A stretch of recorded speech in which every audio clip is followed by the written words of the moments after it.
Mao ang hinungdan nga ang mga Romano nakahigayon pagbuntog sa mga taga-Judea o sa mga Israelita.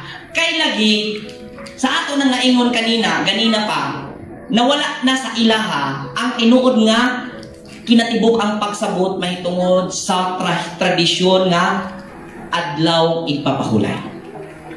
Nagpabilin ang pisikal nga seremonyas, pero ang espiritual nga hinungdan nga nung ilang gibuhat nawala na.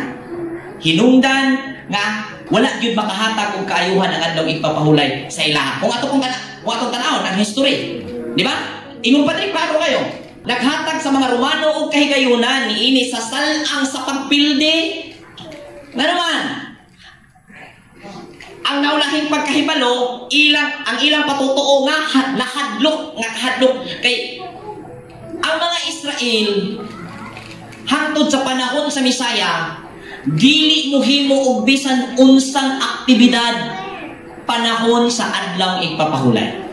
Bisan gani kung atong mahinumduman nga ang Misaya mitabok sa usa ka tribuhan uban ang iya mga tinun-an og namutlo og mikaon gi-criticize man kini sa mga Parasiyo. Kay gidil-an gani nila. Bisan ang Misaya nagkutaw og lapok og gibutang sa mata sa buta, gi-criticize nila ini kay kini ilang gikonsiderar nga usa ka trabaho.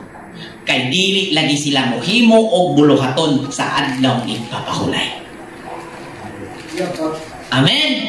Maoy hinungdan nga nakasulat si Cassius Dio ni ining maong kasaysayan kay talagsaon kini nga pagtuo nga maoy hinungdan nga napildi in taon ang mga Israelita.